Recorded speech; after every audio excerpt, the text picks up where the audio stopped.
அன்புள்ளம் கொண்ட விஎஸ்டோ டிவி நேர்களே வணக்கம். திருவரங்கம் ஸ்ரீ ரங்கநாத துணையுடனும் பழனி ஸ்ரீ பாலதண்டாயுத பழனி அருளுடனும் நான் உங்கள் ஜோதிடர் வெங்கடேஸ்வரன். இப்ப நம்ம எதை பத்தி பார்க்க போறோம்னா குரு பெயர்ச்சி பலன்களை பத்தி பார்க்க போறோம். குரு பெயர்ச்சி பலன்களை பத்தி பார்க்கறதுக்கு முன்னாடி ஏற்கனவே நம்ம பராப வருடத்துல பலன்கள்ல எல்லாத்தையுமே ஃபுல்லா பேசிட்டோம். இருந்தாலும் குரு பெயர்ச்சி ஆகுறதுனால பொது பலன்கள் உலக ரீதியா என்னென்ன நடக்கும் அப்படிங்கிறத பார்த்தோம்னா, இந்த 0 டிகிரிக்கு வெஸ்ட்ல இருக்கு பாத்தீங்களா, அதாவது லாட்டிடியூட் லாங்கிடியூட்னு ரெண்டா பிரிப்போம் நம்ம பூமத்திய ரேகையே. அதுல லாங்கிடியூட்ல வெஸ்ட் சைட்ல இருக்கும் பாத்தீங்களா, 0ல இருந்து வெஸ்ட் சைடு, இந்த நாடுகள் முழுக்க பெரும் அளவு பாதிக்கப்படும்.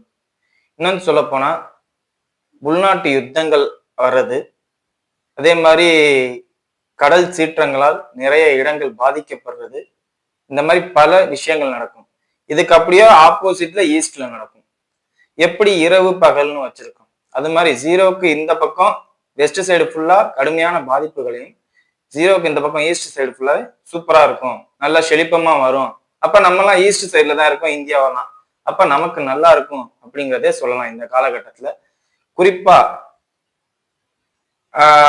அமெரிக்கா போன்ற நாடுகள்ல சில உள்நாட்டு யுத்தங்கள் கடுமையாக வளரும். நம்ம ஏற்கனவே இதுவரை நடந்த வரலாற்று பதிவுன்னு பார்த்தா சிவப்பர் கருப்பர் அப்படிங்கிற ஒரு பிரச்சனை நடந்திருக்குங்கிறோம்.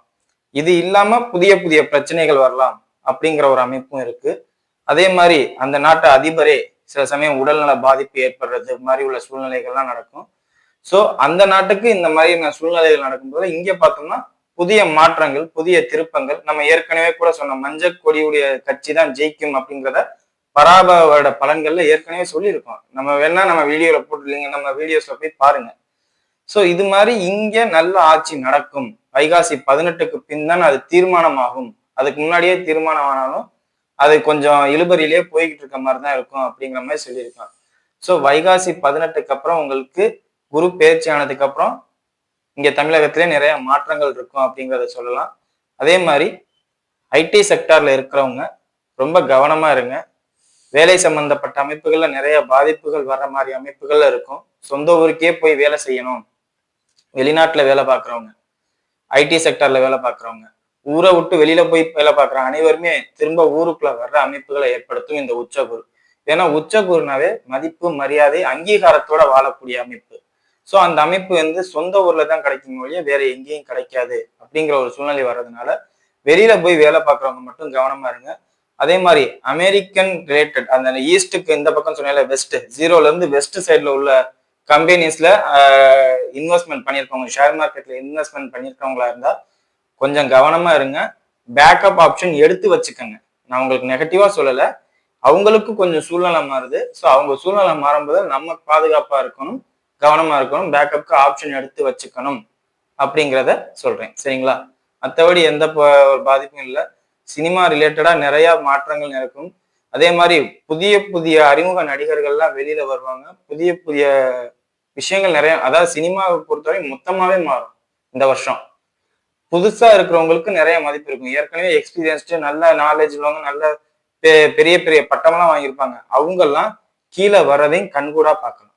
அவங்க படம் ஓட மாட்டேங்குது, இவங்க படம் ஓடுது அப்படிங்கிற மாதிரி அமைப்புகள்ல பார்க்கலாம். இப்ப ஏற்கனவே கொஞ்ச காலமா அப்படித்தான் ஓடிக்கிட்டு இருக்கு. இது இந்த வருஷம் ரொம்ப அதிகமா நடக்கும். ஏன்னா குருங்கிறது புதுமையை விரும்புங்கிறது. ஏற்கனவே இருக்கிறத கொஞ்சம் கட் பண்ணிட்டு புதுமையா கொண்டு வரலாம்.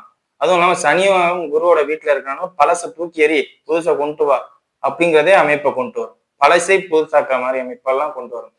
ஸோ இதுக்கெல்லாம் முக்கியத்துவம் கொடுப்பாங்க அப்படிங்கிறத சொல்லலாம். ஸோ சினிமா ஆர்டிஸ்டா இருக்கிறவங்க இந்த வருஷம் தைரியமா உங்கள் தேவைகளை நீங்க எதிர்பார்க்கலாம் அப்படிங்கிறத சொல்லலாம். இது பொது பலன். இப்ப வாங்க 12 ராசிகளுக்கும் எப்படி இருக்கும் அப்படிங்கிறத பார்ப்போம். கும்பராசி என்பர்களே, ராசிக்கு 6ஆம் இடத்தில் குரு பகவானின் சஞ்சாரம், அதுவும் உச்ச கிரகமா சஞ்சாரம் செய்யறார். 2-11ஆம் அதிபதி. இது எப்படின்னா, ஆசைப்பட்டு வாலண்டியரா தேடி போய் விழுந்து எந்திரிச்சிட்டு வர்றது அப்படிம்பாங்கல்ல. ராசியில ராகு இருக்கிறதுனால ஆசை இல்லாம இருக்கவே இருக்காது. போன வருஷம் ஆசைப்பட்டதெல்லாம் கிடைக்கும், சாமர்த்தியமா கெட்டிக்காரத்தனமா வாங்கிட்டோம், ஜெயிச்சிட்டோம் அப்படின்னு நம்ம சொல்லிக்கிட்டு இருந்தோம். இந்த வாட்டியும் அதே அனுபவத்துல, ஏன்னா ஒரு விஷயம் நமக்கு கிடைச்சிச்சுன்னா அதே அனுபவத்தை ஞாபகம் திரும்பவும் அதே வேலையை பார்ப்போம். அப்ப இந்த வாட்டி என்ன ஆகும்? கொண்டு போய் எதுலையாவது மாத்தி விட்டுரும். ஓப்பனாவே நான் சொல்றேன். ஆசைகள் தான் இந்த நேரத்துல உங்களுக்கு மிகப்பெரிய சத்ரு. ஆசை இல்லாம உங்களுக்கு இருக்கவே இருக்காது. அதுவும் குறிப்பா ராகு ராசியில இருக்கும்போதுல எல்லையற்ற ஆசைகளை கொடுக்கும். பெரிய பெரிய ஆசைகளை கொடுக்கும். அப்படி அந்த பெரிய பெரிய ஆசைகள் கொடுக்கறத எல்லா வகையிலையும் இழுத்து விட்டு போயிடும் அப்படிங்கிறத சொல்லலாம். சரிங்களா? 6ஆம் இடத்துல குரு பெரியதளவுல கடன் சுமையை ஏற்படுத்தினாலும் ஏற்படுத்தும். கடனாளியாக்கும், நோயாளியாக்கும், மேலோர்களிடம் பகை உருவாகும். குழந்தைகளாக இருக்கும் பட்சத்தில் வாத்தியார் செமத்தியா நூத்தி எடுப்பாங்க. வாத்தியார்களுக்கும் உங்களுக்குமே ஒரு பகை உருவாகும் அப்படிங்கறத சொல்லலாம். ஸ்கூலுக்கு போக மாட்டேன் அப்படின்னு அடம் பிடிப்பாங்க. வாங்குற பணம் ஃபைனான்ஸ்க்கு கொடுக்கறதுக்கே சரியா இருக்கு, என் கையில நிக்க மாட்டேங்குது அப்படின்னு சொல்ற சூழ்நிலை வரும். ஏன் நல்லதே சொல்ல மாட்டியா? இத்தனை வருஷம் கும்பராசிக்கு நல்லது தானே சொல்லியிருப்ப, இந்த வாட்டி ஏன் அப்படி சொல்றேன்னா, ராசிக்கு 6ல குரு, குரு 12ஆம் இடத்தை பாக்குறாரு. இது யாருக்கு பிளஸ்ஸா இருக்குன்னா, வெளிநாட்டுல இருக்கிறவங்களுக்கு பிளஸ் ஆயிரும். ஏன்னா அவங்க சொந்த ஊரை விட்டு வெளியில போயிட்டாங்க, அவங்களே ஒரு சிறை வாழ்க்கை மாதிரி வாழ்ந்துட்டு இருக்காங்க. கட்ட பஞ்சாயத்து பண்ணுவாங்களா, அவங்களுக்கு நல்லா இருக்கும். டாக்டர்ஸ்க்கு நல்லா இருக்கும். குறிப்பா பீடியாட்ரிஸ்டா இருக்க டாக்டர்ஸ்க்கு சூப்பராகவே இருக்கும். குரு 6ஆம் இடத்துல வரும்போது பீடியாட்ரிஸ்ட் டாக்டர்ஸ் தான் சூப்பரா இருக்கும். அதே மாதிரி டாக்டர்ஸ் லைன்ல இருக்கவங்க அடுத்த மெஜாரிட்டி கோர்ஸ், அந்த மேஜர் கோர்ஸ் பண்ணணும்னு நினைக்கிறவங்க பீடியாட்ரிஸ்ட் லைன்லயோ இல்லை கேஸ்ட்ரோ சம்பந்தப்பட்ட லைன்லயோ சூஸ் பண்ணுவாங்க. ஸோ அவங்களுக்கு இது சூப்பரா இருக்கும். பீக்கான இடத்துலயே போய் வேலை கிடைக்கும், பீக்கான இடத்துலயே போய் படிக்கிற மாதிரி ஒரு சூழ்நிலை வரும் அப்படிங்கிற மாதிரி அமைப்புகளை கொடுக்கும். ஸோ கும்பராசி குரு 6ல வரனால கெட்டது மட்டும்தான் பண்ணுவாங்க, கெட்டது இல்லை நல்லதும் பண்ணுவாரு, அதுக்கு ஏத்தாப்புல இருக்கும் அப்படிங்கிறத சொல்லலாம். ட்ரிங்க்ஸ் பழக்கம் இருக்கிறவங்க தயவு செஞ்சு நிறுத்திங்க. ராசியில ராகு இருக்கிறனால இந்த காலகட்டத்துல அதிகம் ஆயிருக்கும். 6ல குரு வரும்போது அந்த லிவர் கடுமையா பாதிக்கப்படும். குடல் சம்பந்தப்பட்ட அமைப்புகள் மலக்குடல்லாம் கடுமையா பாதிக்கப்படும். மருத்துவ செலவை ஏற்படுத்தும். பெரியதளவுல இழப்புகளை கூட கொடுக்க வாய்ப்பு இருக்கு. 6ல குரு ராசியில ராகுதான் நிறைய பேருக்கு யாராலையும் தாங்க முடியாத பாதிப்புகளை கொடுக்கும் அப்படிங்கிறத சொல்லலாம். ஸோ ரொம்ப ரொம்ப எச்சரிக்கையா இருங்க அவங்கெல்லாம். சரிங்களா? அதே மாதிரி டீ சாப்பிட்றத கொஞ்சம் குறைச்சிக்கிறது நல்லது. ஆசிடிட்டி கிரியேட் ஆகும் அதிகமா இந்த காலகட்டத்துல. வேணா குரு 6லங்க வயிறு கெட்டு போச்சுன்னு அர்த்தம். வயிறு கெட்டு போகுதுன்னா அதுக்கு காரணம் என்னவா இருக்கும்? ஒன்னும் சாப்பாடை நம்ம சரியா சாப்பிடல, 2வது டீ. இந்த டீ ராசியில ராகு இருக்கிறனால டீ அதிகமா டீ அடிக்ஷன் உள்ளவங்களும் இருப்பாங்க. காலைல எழுந்திரிச்சோடனே வெறும் வயிற்றுல டீ குடிக்கிறத நிறுத்திக்கிறது நல்லது. சரிங்களா? மற்றபடி எந்த ஒரு பெரிய பாதிப்பும் இல்லை. நீண்ட நாட்களாக குழந்தை இல்லாதவர்களாக இருக்கும் பட்சத்தில் குழந்தை பாக்கியத்தை ஏற்படுத்தி கொடுத்து அதன் மூலியமாக மருத்துவ செலவை ஏற்படுத்தும். ஏன்னா 12ல குரு, அதாவது 6ல குரு இருக்கிறது 12ஆம் இடத்தை பாக்குறது வந்து 12ல குருன்னு எடுத்துக்கலாம். அப்ப குழந்தை உருவாகி உச்சமை தானே 12 பாக்குது. அப்படிங்கும்போது குழந்தை உருவாகி அதன் மூலியமாக மருத்துவ செலவை ஏற்படுத்துறது அப்படிங்கிற மாதிரி அமைப்பு. இல்லாட்டி பெரிய படிப்பு படிக்கிறேன், டிகிரி பிஹெச்டி பண்றேங்கிற பேர்ல உங்களுக்கு கிடைக்க வேண்டிய அனைத்து சுப நிகழ்வுகளையும் தடுக்கிறது. நிறைய பேர் பண்ணுவாங்க, நான் பிஹெச்டி முடிச்சுட்டு கல்யாணம் பண்ணிக்கிறேன், அந்த மாதிரிலாம் தாமதப்படுத்தாதீங்க. ராசியில ராகு 7ல கேது இருக்கும்போது திருமண அமைப்பு ரொம்ப மோசமான நிலைமையில தான் இருக்கும். குரு இப்ப 6ல வர்றதுனால நான் அதை பண்றேன் இதை பண்றேன் அப்படிங்கிற பேர்ல நிறைய தாமதப்படுத்துவீங்க. அதெல்லாம் பார்த்து சரி பண்ணிக்கிறது நல்லது. சரிங்களா? வாங்க நட்சத்திர ரீதியான பலன்களை பார்ப்போம். அவிட்ட நட்சத்திரக்காரர்கள். அவிட்ட நட்சத்திரக்காரர்களை பொறுத்த நட்சத்திராதிபதினு சொல்லக்கூடிய செவ்வாய் 12 ராசிலையும் போயிட்டு வந்துருவாரு. நீச்சமாய் நீச்சபங்க ராஜ்யம் அடைவார். எப்பன்னா ஒரு 6 மாசம் கழிச்சு. 6 மாசம் கழிச்சுங்கிறது கார்த்திகை மாசத்துல. அப்ப குரு அதிசாரம் போவார். அந்த 6 மாசம் பீரியட்ல அந்த கார்த்திகை ஐப்பசி கார்த்திகை காலகட்டத்துல குரு அதிசாரம் போற நேரம் ரொம்ப சூப்பரா இருக்கும். யாருமே நினைச்சு பார்க்க முடியாத ஒரு விஷயத்த நீங்க செஞ்சிருப்பீங்க, செஞ்சு முடிச்சிருப்பீங்க. சிம்பிளா சொல்லணும்னா ப்ரொமோஷன் கிடைக்கிறது. திடீர்னு அதாவது கம்பெனில லோயர் லெவல்ல இருக்கிறவங்க திடீர்னு மேனேஜிங் டைரக்டர் லெவலுக்கு அளவுக்கு கொண்டு வர்றது. சொந்தமா தொழில் ஆரம்பிக்கிறது. வேலைக்காரனா இருக்கிறவங்க சொந்தமா தொழில், முதலாளிக்கு ஏத்தாப்புல ஒரு கடையை போட்டுட்டு உட்கார்றது. குறிப்பா கால்நடை சம்பந்தப்பட்ட துறையில மிகப்பெரிய அந்தஸ்து ஏற்படுறது. நீங்களே நினைச்சு பார்த்திருக்க மாட்டீங்க இப்படி ஒரு இது கிடைக்கும் அப்படிங்கிறது. இப்ப சினிமால இப்ப நிறைய படம் பார்ப்போம். நேற்று வந்து சாதாரண ஆளா இருப்பார், திடீர்னு இப்ப பெரிய ஆளாயிருவார். ஒரே பாட்டுல பெரிய ஆளாயிருவார். அந்த மாதிரிலாம் நம்ம படம் பார்த்திருக்கோம். ஸோ அந்த மாதிரி ஒரு குறிப்பிட்ட சின்ன கேப்ல உங்களோட எக்ஸ்பீரியன்ஸை பார்த்து, உங்களோட அனுபவத்தை பார்த்து, இல்லை உங்களோட செயல்முறையை பார்த்து, புத்திசாலித்தனத்தை பார்த்து திடீர்னு கம்பெனி மேனேஜரே உங்களை தூக்கி விடுவார், இல்லை கம்பெனி ஓனரே உங்களை தூக்கி விடுவார். ஸோ இந்த காலகட்டம் உங்களுக்கு ஒரு அற்புதமான காலகட்டம். காலகட்டத்தை சரியா பயன்படுத்திங்க. இது எப்பன்னா ஐப்பசி மாசத்துக்கு மேல அதிசாரம் வாங்கும் போதுல கிடைக்கும். அது வரையும் கடுமையான உழைப்பை போடணும். 6ஆம் இடத்துல தானே குரு உச்சமாகிறாரு.